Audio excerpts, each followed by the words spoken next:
Welcome to Blood Red. Nabil Fekir has finally been announced, just not by Liverpool Football Club. He's been announced instead by Real Betis of La Liga. He's left Olympique Lyonnais finally. I am Dan Austin. I'm joined by Dan Morgan, and we're going to talk about Fekir and a couple of other players in the context of footballers that got away from Liverpool, Dan. Footballers that were on the way to sign for Liverpool, were putting pen to paper, and it just never quite happened. And basically whether it worked out for Liverpool or not. So we'll start with Fekir, because he was literally photographed in a Liverpool top. He apparently had a squad number last summer. It was all done at Clairefontaine, the French team's training camp before they went off to Russia for the World Cup. He was a Liverpool player. They just hadn't done all the paperwork. Suddenly this scan of his knee comes through and they go, hang on, lad. Not too sure about that. That looks like it's made of Play-Doh. Liverpool took the cautious approach. They never signed him. He's now going to a club that is not even a Champions League club. It feels like, although he's a really talented footballer, I like him an awful lot. It feels like Liverpool probably did the right thing. Fekir, yeah, he was in many ways, he was the modern day player on a plane, player seen at the training grounds, but it was all obviously via social media, and it was the video of him doing his social for Liverpool that got leaked, and he'd done his first interview. It looked like, yeah. So he's draped in the Liverpool shirt and stuff like that, and for whatever reason, like Loic Remy is another example, it just didn't happen, and it was medical related. And I think the fact that not only does he not move from Lyon in the coming months and weeks, but he also now decides to, or for whatever reason signs for Real Betis, shows that whatever concern Liverpool had was justified. And not only the concern Liverpool had, that concern has obviously been shared by the rest of the football world. It's just something that isn't common knowledge amongst the public football world. Because at the time he was also fairly heavily linked to Bayern Munich. It was spoken about as though Liverpool were ahead in the queue for him of Bayern Munich, but that they held a genuine interest in the player, and that if Liverpool weren't going to sign him, they could come in, do a deal with Jean-Michel Aulas, the chairman of Lyon, and look to get something done. As soon as Liverpool don't sign him, Bayern don't turn back up to that negotiating table, which I think is a clear indication as well. The football clubs probably talk more than what we know, and Liverpool's medical department certainly has got some former Bayern Munich staff in it. And I wouldn't be surprised if someone from Bayern, once Liverpool are widely known to have had this concern about the knee injury, gets on the phone to someone at Liverpool and goes, "Listen, how bad's that? Yeah, can we even consider going back?" And Liverpool go, "Well, we're having nothing to do with it." And then all of a sudden, that's common knowledge amongst the footballing world. Exactly. In footballing circles, that, Nabil Fekir has this issue, and it will show up whoever he goes to sign for, because it's not just Bayern. I mean, in the time that he doesn't sign for Liverpool, he basically gets linked to every top club in Europe. He was heavily linked to Chelsea before the transfer ban. Manchester United are courting him by all accounts, but nobody goes near him. Now, it might be the case that Real Betis have decided it's a risk worth taking for them. Because it's not much money, it's important to point out. It's basically, in pounds, it's about 18 million, I think it works out as. It can have more in add-ons, but you're not going to pay the add-ons if his knee blows out suddenly. So it's quite low risk. I think the other thing to remember is as well that Aulas is notoriously difficult to deal with. Now, the fact that he's seemingly done a bit of what looks like a cut and run job with Fekir 12 months later. What I'd say on that is it's not him doing the negotiating anymore at Lyon. Right, okay. He's taken a back seat, and Juninho, who scored all the free kicks, literally the best free kick taker of all time, has come in as director of football at Lyon this summer and has basically been told to manage everything, because Aulas over the past few years has not done a very good job of that. So they've got a new manager, Silvinho, who used to play for Arsenal, City and Barcelona and that, which is mad. Yeah, it is mad. And they've got Juninho in to do the negotiating. So I think the fact that he's now gone maybe implies to me that Aulas was just a bit like, he was his player. He'd sort of been there while he came through the academy. He was there when he was made captain. Maybe he was a bit reticent last summer to maybe say to someone, "All right, your knee concern is valid. Maybe we can do something where we sell him for a little bit less because of that risk." And maybe now Juninho comes in and sees it and goes, his knee's a mess. He's got 1 year left on his contract. We take this €20 million while we can get it. Yeah, absolutely. I mean, I can't wait for them to get the Nielsen in as like head of marketing or something like that. He's ploughing the club with ex-Premier League Brazilian players. Roque Junior kit, man. Yeah, stuff like that. I mean, Fekir, I was over Fekir the minute it happened. I know a lot of people weren't, a lot of fans weren't, a lot of fans were still holding out hope he could have signed this season. But for me, there's valid reason why Liverpool didn't go ahead with the deal. And you know, I used Remy as a point of reference before, and Remy was arguably a more important signing at the time because we were desperate for a striker when we missed out on Loic Remy for a medical issue. And I think, you know, we ended up with Balotelli. And Lambert that summer, and it's a choice between Balotelli and Samuel Eto'o, who was about 48 at the time.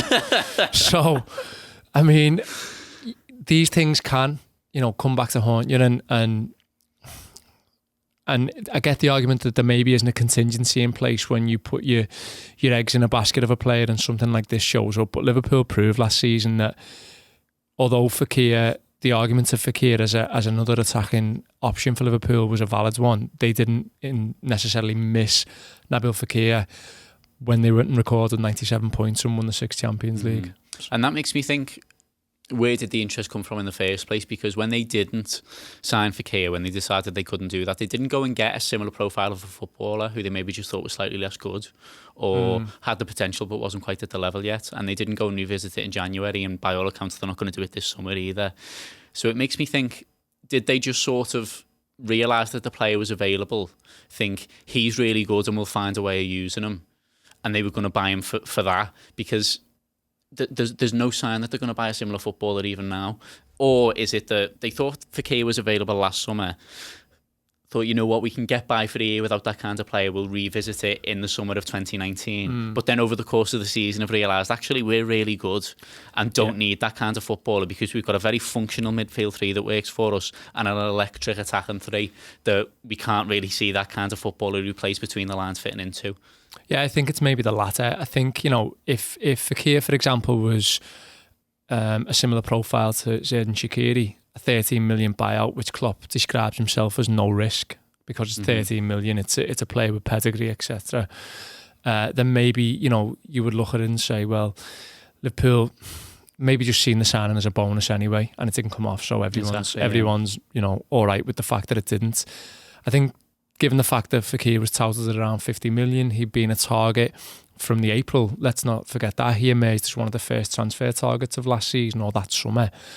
Then I think that Liverpool and Klopp decided to trust what they had until the January at least.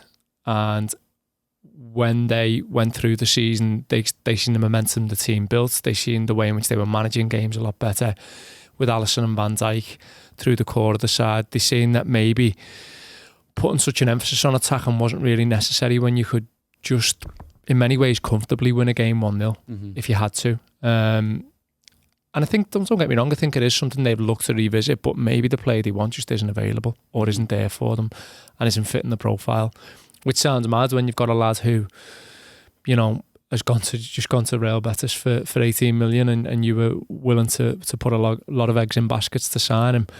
But at the same time, you know, we know how meticulous this transfer team are and how meticulous the manager is in getting the right player that he wants, and it might just be that he's not come up. We'll move on now and talk about a couple of similar footballers who didn't quite make it to Liverpool, even though it seemed an absolute certainty at one moment in time. And the first one we'll do, Dan, is Samuel Sabrosa of Benfica. He played for Portugal at a couple of World Cups. He went on to play for Atletico Madrid. Really, you know, good quality European standard winger. Was on a plane, apparently, to come to Liverpool to sign for Rafa Benitez in the summer of 2005 after Liverpool won the Champions League in Istanbul. And he gets a phone call from Benfica who say, hang on, we want 10 million more euro for you. Get off the plane and come back.